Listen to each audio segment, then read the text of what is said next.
ஆலங்குடி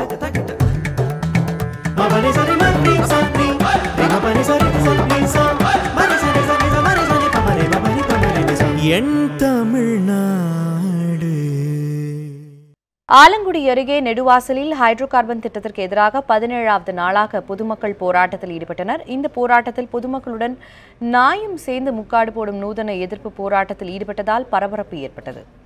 புதுக்கோட்டை மாவட்டம் நெடுவாசலில் hydro carbon திட்டத்திற்கு எதிர்ப்பு தெரிவித்து 2ஆம் கட்டமாக பல்வேறு போராட்டங்களை மேற்கொண்டு வருகின்றனர். தொடர்ந்து 17வது நாளாக நடைபெற்று வரும் இந்த போராட்டத்தில் அந்த பகுதி பொதுமக்களும் பெண்களும் போராட்ட களத்தில் அமைதியாக அமர்ந்து போராட்டம் நடத்தினர். இதைத் தொடர்ந்து தலையில் முக்காடு போட்டு ஹைட்ரோ கார்பன் திட்டத்திற்கு எதிராகவும் மத்திய அரசுக்கு எதிராகவும் கோஷங்களை எழுப்பினர். இந்த போராட்டத்தின் போது நாய் ஒன்று பொதுமக்களுடன் சேர்ந்து முக்காடு போட்டபடி போராட்டத்தில் பங்கேற்றதால் பரபரப்பு ஏற்பட்டது.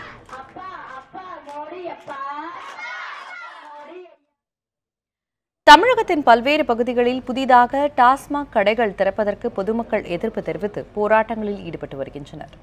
திண்டுக்கல்லில் பள்ளி வளாகம் அருகே செயல்பட்டு வரும் டாஸ்மாக் கடையினை அகற்றக் கோரி மார்க்சிஸ்ட் கம்யூனிஸ்ட் கட்சி முன்னாள் எம்எல்ஏ பாலபாரதி தலைமையில் பொதுமக்கள் முற்றுகை போராட்டம் மேற்கொண்டனர். இதையடுத்து போராட்டத்தில் ஈடுபட்ட பெண்களை போலீசார் கைது செய்தனர். நாகை மாவட்டம் வைத்தீஸ்வரன் கோயில் அருகே உள்ள கதிகலத்தில் வயல்வெளி பகுதியில் புதிய டாஸ்மாக் கடை அமைக்கும் நடவடிக்கையை கண்டித்து அந்த கடையை பொதுமக்கள் முற்றுகை போராட்டம் மேற்கொண்டனர். இதையடுத்து போராட்டத்தில் ஈடுபட்டவர்களை போலீசார் தடுத்து நிறுத்தியதால் அங்கு பரபரப்பு ஏற்பட்டது. போராட்டத்தில் ஈடுபட்டவர்களுடன் சீர்காழி டிஎஸ்பி சேகர் நடத்திய பேச்சுவார்த்தையை தொடர்ந்து போராட்டத்தை பொதுமக்கள் கைவிட்டனர். கரூர் மாவட்டம் புக்கொடை பகுதியில் பொதுமக்கள் எதிர்ப்பை மீறி புதியதாக அமைக்கப்பட்ட அரசு மதுபான கடையை மூட வலியுறுத்தி பொதுமக்கள் போராட்டம் மேற்கொண்டனர். போராட்டத்தை தொடர்ந்து மதுக்கடையில் இருந்த ஊழியர்கள் பெண்களை திட்டியதால் கோபமடைந்த பெண்கள் மதுக்கடையில் இருந்த மது பாட்டில்களை எடுத்து உடைத்து சூறையாடினர். இதனால் அந்த பகுதி போர்க்களம் போல் காட்சியளித்தது. தகவல் அறிந்து அந்த பகுதிக்கு வந்த வேலாயுதம் பாளையம் காவல்துறையினர் பொதுமக்களிடம் பேச்சுவார்த்தை நடத்தினர். இந்த பகுதியில் டாஸ்மாக் கடை திறக்கப்படாது என அதிகாரிகள் உத்தரவளித்ததன் பேரில் பொதுமக்கள் போராட்டத்தை கைவிட்டனர். ஏங்க இங்கே கடை வைக்காதீங்க, இங்கே வேறு என்ன வியாபாரம் வேணாலும் பண்ணுங்க, இந்த வியாபாரம் பண்ணாதீங்க, இங்கே பொண்டாட்டி பிள்ளைகள்லாம் எல்லாரும் சாக வேண்டியதே வேறு வழியே இல்லை அப்படின்னு சொன்னான். இல்லை அண்ணா நகரில் கடை இருக்குது, குறுக்கு சாலையில் கடை இருக்குது, அங்கெல்லாம் யார் செத்து போயிட்டா இங்கே சாவறதுக்கு அப்படின்னு. அங்கே சாவறாங்க சாவலி, இங்கே கண்டிப்பாக எல்லாரும் சாவாங்க ரோட்டில், தோட்டத்துக்கெல்லாம் வெடி தண்ணி வைக்க வர முடியாது அப்படின்னு சொன்னான். இல்லை அவங்களையெல்லாம் ஒன்றும் பண்ணாதுன்னு சொல்லிவிட்டு மாலை எலுமிச்சங்க எல்லாம் கொண்டு வந்து சாமி கும்பிட்டு ரெடி ஆகிட்டாங்க. அதுக்கப்புறம் தான் நாங்கள் ஊர் மக்கள்லாம் போய் பாட்டில் எடுத்து உடைக்க போனோம். அப்புறம் எல்லாரும் வந்து தடுத்து இந்த டெம்பாவில் ஏற்றிக்கிறோம்ட்டாங்க. இதுக்கு மேலே வியாபாரம் பண்ணினாங்கன்னா சீமனை ஊற்றிக்கிட்டு எல்லாரும் சாவ ரெடியில் இருக்கிறோம். ஆம்பளைக்கு சாவறதுக்கு முன்னாடி பொம்பளைக்கு சாவறதுக்கு ரெடியில் இருக்கிறாங்க. கடலூர் மாவட்டம் நெய்வேலி ரோமபுரி பகுதியில் இயங்கி வரும் டாஸ்மாக் கடையை வடக்கு வெள்ளூர் கிராமத்தில் புதிய கடை அமைத்ததை கண்டித்து அந்த பகுதி மக்கள் போராட்டத்தில் ஈடுபட்டனர். பொதுமக்கள் போராட்டத்தை அடுத்து டாஸ்மாக் ஊழியர்கள் கடையை காலி செய்ததால் மக்கள் போராட்டத்தை கைவிட்டனர். தமிழகத்தின் பல்வேறு பகுதிகளில் நிலவும் குடிநீர் பிரச்சினையை தீர்க்க கோரி மக்கள் போராட்டங்களை மேற்கொண்டனர். விருதாச்சலம் அருகே சின்ன கண்டியங்குப்பத்தில் 4 வாரமாக குடிநீரின்றி தவித்த பொதுமக்கள் விருதாச்சலம் பன்ருட்டி சாலையை மறித்து ஆர்ப்பாட்டத்தில் ஈடுபட்டனர். இதனால் அந்த பகுதியில் 1 மணி நேரம் போக்குவரத்து பாதிப்பு ஏற்பட்டது.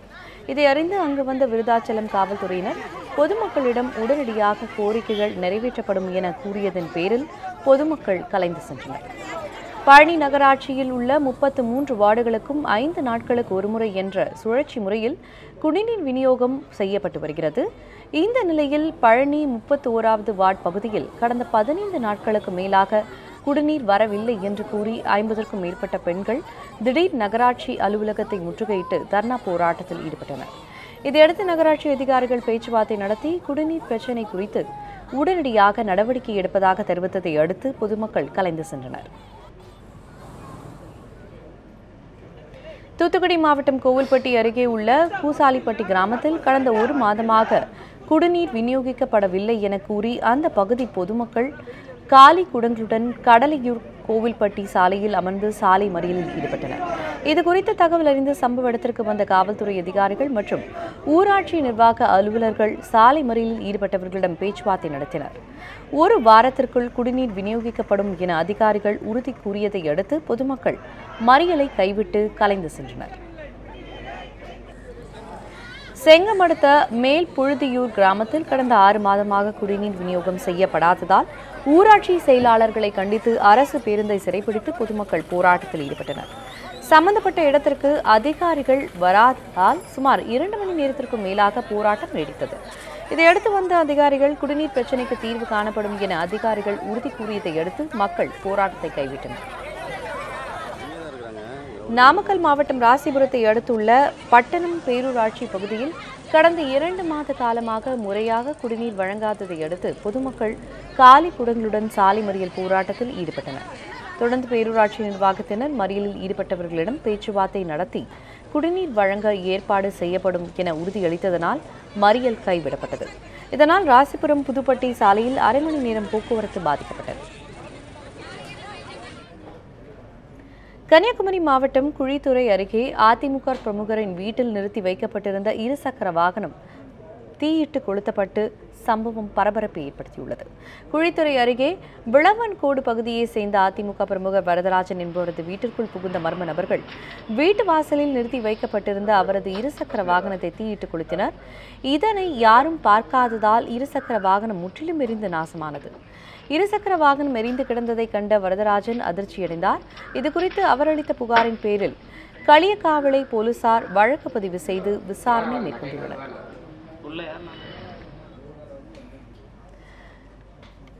பழனியில் கார் விற்பனை நிலையத்தில் நிறுத்தி வைக்கப்பட்டிருந்த 2 கார்களை மர்ம நபர்கள் திருடிச் சென்ற சம்பவம் பரபரப்பை ஏற்படுத்தியுள்ளது. பழனி வட்டார போக்குவரத்து அலுவலகம் அருகே வசந்த் மற்றும் இஸ்மாயில் என்பவர்களுக்கு சொந்தமான கார் விற்பனை நிலையம் உள்ளது. வழக்கம் போல காலை விற்பனை நிலையத்தை திறக்க வந்த அவர்கள் பூட்டு உடைக்கப்பட்டிருந்ததை கண்டு அதிர்ச்சியடைந்தனர். விற்பனை நிலையத்தின் சுற்றுப்புற தகரங்களை உடைத்து உள்ளே சென்ற மர்ம நபர்கள் கார்களை திருடிச் சென்றுள்ளனர். திருடப்பட்ட கார்களின் மொத்த மதிப்பு 10 லட்சத்திற்கும் மேல் இருக்கும் என கார் விற்பனை நிலை உரிமையாளர்கள் தெரிவித்தனர். அவர்கள் அளித்த புகாரின் பேரில் ஆயக்குடி போலீசார் விசாரணை மேற்கொண்டுள்ளனர். காலையில் ஒரு 8 மணிக்கு வந்து பார்க்குறப்ப பூட்டெல்லாம் உடச்சிருந்தாங்க. உள்ளே பார்த்தா 2 வண்டி இல்லை. ஒரு வண்டி டவேரா, ஒரு வண்டி i20. 2 வண்டியோடைய மதிப்பு 10 லட்ச ரூபா வரும். போலீஸ் சொல்லியிருக்கோம். போலீஸ் வந்து பார்த்துட்டு இருக்காங்க. கிருஷ்ணகிரி அருகே நடைபெற்ற எருதுவிடும் விழாவில் சீறி பாய்ந்த காளைகளை பிடித்ததில் 10க்கும் மேற்பட்டோர் காயமடைந்தனர். கிருஷ்ணகிரி அருகே வரட்டனப்பள்ளியில் எருதுவிடும் விழா நடைபெற்றது. கிருஷ்ணகிரி, தர்மபுரி உள்ளிட்ட பகுதிகளிலும் கர்நாடகா, ஆந்திரா உள்ளிட்ட மாநிலங்களிலுமிருந்து 300க்கும் மேற்பட்ட காளைகள் அழைத்து வரப்பட்டன. எருதுவிடும் விழாவுக்கு 2 மணி நேரம் மட்டுமே அனுமதி வழங்கப்பட்டதால் 100 காளைகள் மட்டுமே அவிழ்த்து விடப்பட்டன. சீறி பாய்ந்த காளைகளை இளைஞர்கள் தீரத்துடன் அடக்கினர்.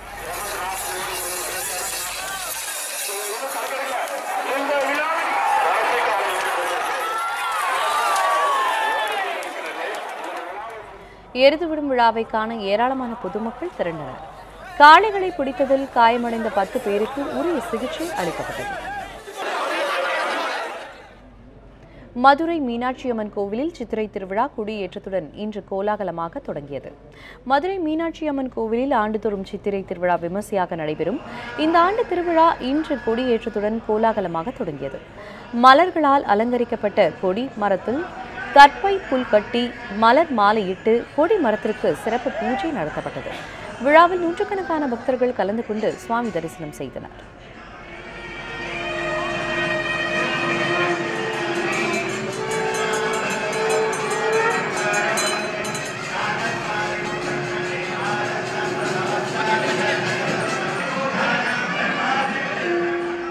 விழாவையொட்டி பக்தர்களுக்கு ஆன்லைன் மூலம் டிக்கெட் வழங்க ஏற்பாடு செய்யப்பட்டுள்ளது. விழாவின் முக்கிய நிகழ்வான கள்ளழகர் வைகை ஆற்றில் இறங்கும் நிகழ்வு வரும் மே மாதம் 10ஆம் தேதி நடைபெறவுள்ளது. தாமிரபரணியில் கழிவுநீர் கலக்கும் வகையில் செயல்படுத்தப்படும் திட்டத்திற்கு எதிர்ப்பு தெரிவித்து நெல்லை மாவட்டம் கல்லிடைக்குறிச்சியில் ஆர்ப்பாட்டம் நடைபெற்றது.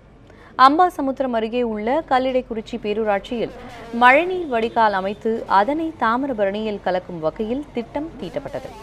ஆனால் அந்த கால்வாயில் கழிவுநீர் மட்டுமே கலந்து தாமிரபரணிக்கு செல்ல வாய்ப்புள்ளதாக கருதிய மக்கள் திட்டத்திற்கு எதிர்ப்பு தெரிவித்தனர். இதன் ஒரு பகுதியாக அந்த திட்டத்தை கைவிட வலியுறுத்தி மக்கள் தேசம் கட்சி சார்பில் ஆர்ப்பாட்டம் நடைபெற்றது.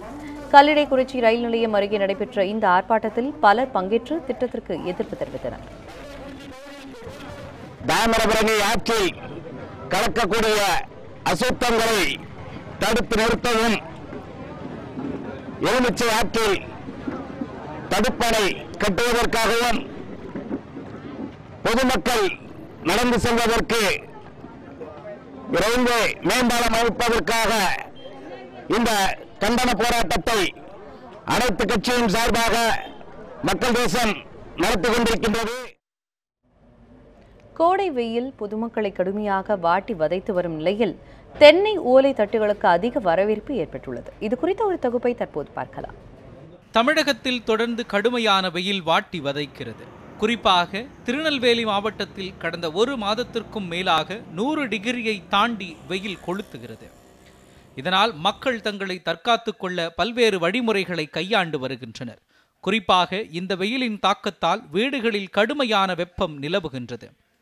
இதனால் வெப்பத்திலிருந்து தப்பிக்க தென்னை ஓலைகள் மூலம் புனையப்படும் தட்டிகளை மக்கள் அதிக அளவில் நாடி வருகின்றனர். திருநெல்வேலி மாவட்டம் சுப்பிரமணியம் பகுதியில் அதிக அளவிலான மக்கள் தென்னை ஓலைகளை புனைந்து வருகின்றனர். தற்போதைய சூழலில் கோழிப்பண்ணை, கான்கிரீட் வீடுகளுக்கும் பயன்படுத்த தென்னை ஓலை தட்டிகளுக்கு நல்ல வரவேற்பு இருப்பதாக தெரிவிக்கின்றனர் தென்னை ஓலை தட்டிகளை தயாரித்து வரும் பெண்கள். தண்ணி எடுத்துன்னு வந்து ஊற்றி அதை எல்லாருக்கும் கிழித்து எல்லாருக்கும் கொடுத்து பின்னுற கூலி கொடுத்து, வண்டி கூலி கொடுத்து, திரும்பி அவங்க எல்லாருமே எல்லா இடங்கள்லையும் கொஞ்சம் இடங்கள்ல எடுத்துகிட்டு போவாங்க. குளிர்ச்சியான ஓலை தான். பெரும்பாலும் கோழி பண்ணைக்கு தான் கூடுதலாக எடுத்துகிட்டு போவாங்க. தோட்டங்களில் இருந்து 2 ரூபாய் விலை கொடுத்து தென்னை ஓலைகளை வாங்கி வருவதாக தெரிவிக்கும் உற்பத்தியாளர்கள் அந்த தென்னை ஓலைகளை பதப்படுத்த தேவையான தண்ணீரை விலை கொடுத்து வாங்கும் சூழலில் இருப்பதாக தெரிவிக்கின்றனர் தென்னை தட்டி உற்பத்தியாளர்கள். பின்னுற கூலி வந்து முழு இப்படி ஒரு பாதி பின்னுறதா இருந்ததுன்னா 1.75 கொடுப்பாங்க. அவங்க வந்து ஒரு கட்டில் 25 ஓலை இருக்கும். அது வந்து எவ்வளவுக்கு 150க்கும் கொடுப்பாங்க, 140க்கும் கொடுத்து கொள்ளுவாங்க. வெயிலிலிருந்து தங்களை தற்காத்துக் கொள்ள பல ஆயிரம் செலவில் குளிர்சாதன எந்திரம் வாங்கினாலும் அதனால் பல பாதிப்பு ஏற்படுகின்றது என்பது மறுக்க முடியாத உண்மையாக இருக்கின்றது. அதே சூழலில் இயற்கையின் கொடையான தென்னை, பனை ஓலை தட்டிகள் பயன்படுத்துவதால் பல தினக்கூலி தொழிலாளர்கள் பயன்பெறுவதுடன் சுற்றுச்சூழலும் பாதிக்கப்படாது என்பது நிதர்சனமான உண்மை. Alvin, news 7 Tamil, Tirunelveli. 1000 திரைப்படங்களுக்கு மேல் நடித்த வினு சக்கரவர்த்தியின் இறுதிச் சடங்கில் திரையுலகினர் 100 பேர் கூட கலந்து கொள்ளாதது ரசிகர்களிடையே அவரது வருத்தத்தை ஏற்படுத்தியுள்ளது. நடிகர் வினு சக்கரவர்த்தி 1000 திரைப்படங்களுக்கு மேல் நடித்து தமிழ் ரசிகர்களிடம் பெரும் வரவேற்பை பெற்ற ஒரு கலைஞர். இயக்குனர், எழுத்தாளர், முன்னணி நட்சத்திரங்களுடன் நடித்தவர் என பல்வேறு பெருமைகளை பெற்ற வினு சக்கரவர்த்தியின் உடல் நல குறைவால் காலமானார். சென்னையில் நடைபெற்ற வினு சக்கரவர்த்தியின் இறுதிச் சடங்கில் திரையுலகினர் குறைவான அளவிலேயே கலந்து கொண்டது சக கலைஞர்கள் மற்றும் ரசிகர்களிடையே வருத்தத்தை ஏற்படுத்தியுள்ளது. விழுப்புரம் அருகே வயலில் காட்டுப்பன்றிக்கு வைக்கப்பட்ட மின்சார கம்பியில் சிக்கி 2 விவசாயிகள் உயிரிழந்த சம்பவம் சோகத்தை ஏற்படுத்தியுள்ளது. விழுப்புரம் அருகே மரகதபுரத்தில் குமார் என்பவருக்கு சொந்தமான நெல் வயலில் காட்டுப்பன்றிகள் புகுந்து நாசம் செய்வதால் அதனை தடுக்க அவர் மின்வேலி அமைத்துள்ளார். இந்த நிலையில் அந்த ஊரின் பக்கத்து கிராமத்தை சேர்ந்த விவசாயிகள் வேலாயுதம் மற்றும் மகாதேவன் ஆகியோர் குமார் வயலில் குளிக்க சென்றுள்ளனர். அப்போது கீழே பொருத்தி வைக்கப்பட்டிருந்த மின்கம்பியை விவசாயிகள் தவறுதலாக மிதித்ததில் இருவரும் சம்பவ இடத்திலேயே இறந்தனர். தகவல் அறிந்து வந்த போலீசார் விவசாயிகளின் உடலை மீட்டு விசாரணை நடத்தி வருகின்றனர்.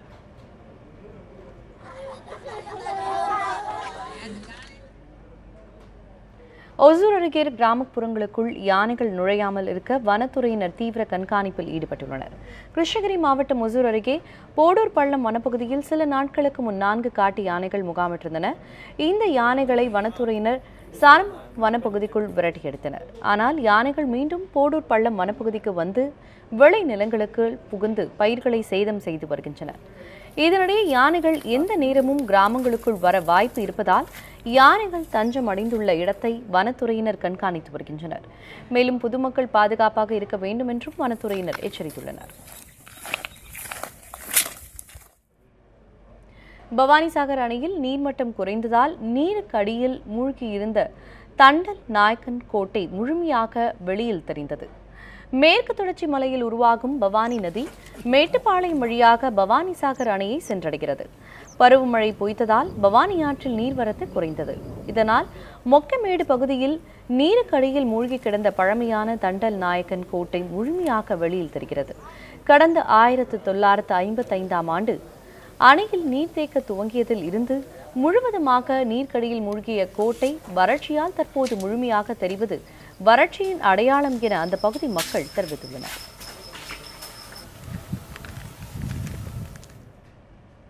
யானைகளை பிச்சை எடுக்க தடை விதிக்கும் சட்ட விதிகளை கண்டிப்புடன் பின்பற்ற வேண்டும் என சென்னை உயர்நீதிமன்றம் உத்தரவிட்டுள்ளது. காஞ்சிபுரம் வரதராஜ பெருமாள் கோயிலில் பொதுமக்களுக்கு ஆசி வழங்க அனுப்பி வைக்கப்பட்ட தனியாருக்கு சொந்தமான யானை பிச்சை எடுக்க பயன்படுத்தப்படுவதாக மாவட்ட வனத்துறை அதிகாரி அறிக்கை அளித்தார்.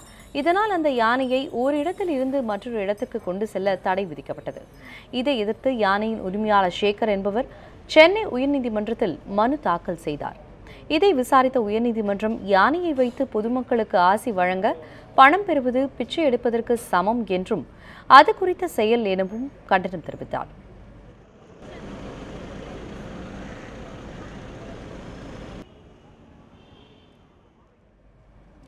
மங்களதேவி கண்ணகி கோவிலில் சித்திரை பௌர்ணமி விழாவை முன்னிட்டு கொடிமரம் நடும் விழா நடைபெற்றது.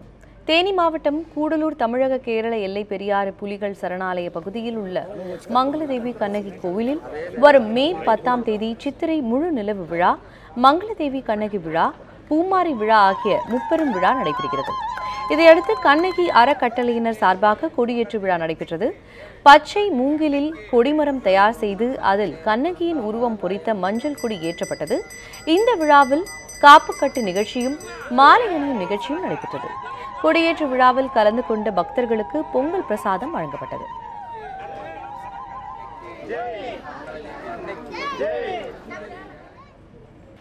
நாகர்கோவில் அருகே மது அருந்திவிட்டு காரை ஓட்டிய வழக்கறிஞர் இருசக்கர வாகனத்தில் மோதியதோடு போலீசார் கண் எதிரிலேயே பாதிக்கப்பட்டவரை தாக்கியது அதிர்ச்சியை ஏற்படுத்தியுள்ளது. கன்னியாகுமரி மாவட்டம் புதுக்குடியிருப்பு பகுதியைச் சேர்ந்த சஜு தனது அக்காவின் 2 வயது குழந்தையுடன் கடைக்கு சென்றுள்ளார். அப்போது காரில் வந்த வழக்கறிஞர் ஒருவர் சஜுவின் வாகனத்தில் மோதியதோடு சஜுவையும் 2 வயது குழந்தையையும் போதையில் தாக்கியுள்ளார். மேலும் 20க்கும் மேற்பட்ட வழக்கறிஞர்களை வரவழைத்து சஜுவின் சகோதரர் சபீரையும் தாக்கியுள்ளார். இதில் காயமடைந்த குழந்தை உட்பட 3 பேர் மருத்துவமனையில் அனுமதிக்கப்பட்டுள்ளனர். இது தொடர்பாக அந்த பகுதி மக்கள் புகார் அளித்ததை தொடர்ந்து கோட்டார் போலீசார் விசாரணை நடத்தி வருகின்றனர். கொடநாடு பங்களாவில் காவலாளி கொலை செய்யப்பட்ட வழக்கில் கேரளாவை சேர்ந்த ஒருவரை போலீசார் கைது செய்துள்ளனர். கடந்த 24ஆம் தேதி கொடநாடு பங்களாவில் திருடுவதற்காக மர்ம நபர்கள் வந்தனர். அப்போது பாதுகாப்பு பணியில் இருந்த ஒரு பகதூர், கிருஷ்ணா பகதூர் ஆகியோர்களை மர்ம நபர்கள் கடுமையாக தாக்கியதில் ஓம் பகதூர் சம்பவ இடத்திலேயே உயிரிழந்தார். சம்பவம் குறித்து நீலகிரி மாவட்ட காவல் கண்காணிப்பாளர் முரளி ரம்பா தலைமையில் போலீசார் விசாரணை நடத்தி வந்தனர். இந்த நிலையில் இந்த படுகொலை தொடர்பாக கேரள மாநிலம் திரிசூரை சேர்ந்த ஒருவரை போலீசார் கைது செய்துள்ளனர். மேலும் 5 பேரிடம் விசாரணை நடைபெற்று வருவதாகவும் தகவல் வெளியாகியுள்ளது. கடலூரில் உள்ள விருப்பாச்சி கிராமத்தில் இருக்கும் டாஸ்மாக் கடையை அகற்றக் கோரி ஆட்சியர் அலுவலகத்தில் கிராம மக்கள் தர்ணா போராட்டத்தில் ஈடுபட்டனர். குறிஞ்சிப்பாடி அருகே உள்ள விருப்பாச்சியில் 3 டாஸ்மாக் கடைகள் இயங்கி வருகிறது.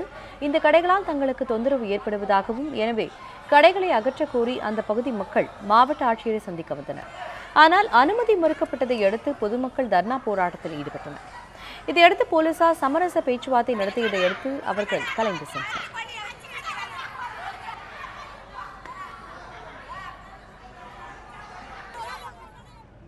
பல்வேறு செய்திகளை பார்த்தோம். மேலும் பல அண்மை செய்திகளுக்கு இணைந்திருங்கள் நியூஸ் 7 தமிழுடன்.